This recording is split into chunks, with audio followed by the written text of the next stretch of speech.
சென்னை அடுத்த பூந்தமல்லியில் உள்ள மிகவும் பழமையான திருக்கச்சிநம்பிகள் மற்றும் வரதராஜ பெருமாள் கோயிலில் 3 கருட சேவை நிகழ்ச்சி இன்று சிறப்பாக நடைபெற்றது.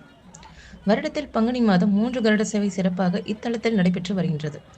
இந்த ஆண்டும் வழக்கம் போல் சிறப்பு பூஜைகள், அபிஷேகங்கள் செய்யப்பட்டு கோயில் வளாகத்தில் இருந்து கருட சேவையுடன் கோபுர தரிசனமும் திருவீதி உலாவும் நடைபெற்றது. மேலும் 3 பெருமாளும் கோயிலின் முக்கிய வீதிகள் வழியாக ஊர்வலமாக வந்து நிறைவாக கோயில் வளாகத்தை சென்றடைந்தனர். மற்ற கோயில்களில் ஒரு கருட சேவை மட்டும் நடைபெறும். ஆனால் இங்கு மட்டும்தான் 3 கருட சேவை நடைபெறுகிறது என்பது குறிப்பிடத்தக்கது. மாலையில் 3 பெருமாளுக்கும் திருக்கச்சி நம்பிகளுக்கும் அலங்கார திருமஞ்சனமும் திருப்பாவை சாற்றும் முறை தீர்த்த பிரசாத விநியோகமும் நடைபெற்றது.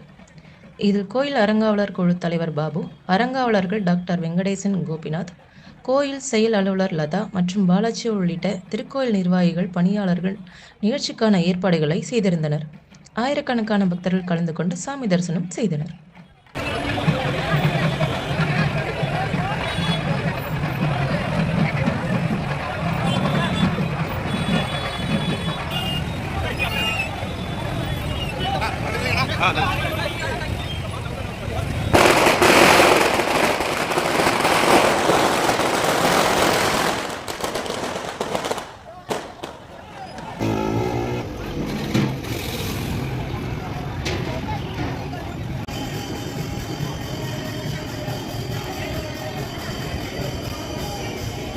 திருக்கச்சிநம்பிகள் மற்றும் வரதராஜ பெருமாள் திருக்கோவில் பூவிருந்தவல்லி.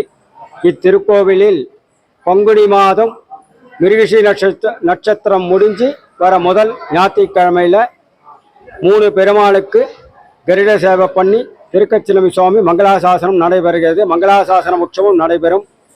இத்திருக்கோவிலில் திருக்கச்சிநம்பிக்கு 3 பெருமாள் சேவை சாதித்தார்.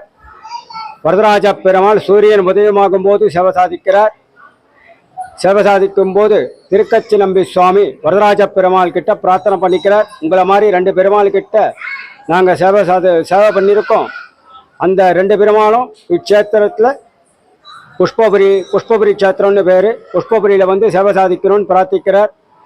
அதன் பேரில் ஸ்ரீ ரங்கநாத பெருமாள் வீரசைனத்தோட சதுர்புஜத்தோட சேவை சாதிக்கிறார். அதுமாதிரி ஸ்ரீனிவாச பெருமாளும் திருக்கச்சிநம்பிக்கு சேவை சாதிக்கிறார். அதை ஞாபகார்த்தமாக பங்குனி மாதம் மிருகஷி நட்சத்திரம் முடிஞ்சு வர ஞாயிற்றுக்கிழமையில் 3 பெருமாள் ஒரே நேரத்தில் கருட சேவை சாதிக்கிறது உண்டு. அப்போ இந்த நாள் வந்து இன்னைக்கு ஸ்ரீராமனியோட சேர்ந்து வந்ததால் ரொம்ப விசேஷமாக இருக்குது. இந்த தினம் வந்து பக்தர்கள் கிட்டத்தட்ட ஒரு 5000 பேர் 5000 பேர்லேருந்து ஒரு 10,000 பேருக்குள்ளே கிட்டத்தட்ட கலந்துருக்காங்க. எல்லாரும் வந்து இங்கே சேவிச்சுட்டு பெருமாள் 3 பெருமாளையும் சேவிச்சு தாயாரையும் சேவிச்சுட்டு போயிருக்கா. எல்லாருக்கும் பெருமாளுடைய பலன் உண்டு. ராமனுடைய ஆசீர்வாதமும் ஸ்ரீ வரதராஜ ரங்கநாத ஸ்ரீவாச பெருமாள் புஷ்பபலி தாயாருடைய ஆசீர்வாதம் பரிபூர்ணமாக கிட்டும் என்று சத்தியம். தி கிரேட் இந்தியா நியூஸ் சேனலுக்கு சப்ஸ்கிரைப் செய்து எங்களுடன் இணைந்திருங்கள் எப்போதும்.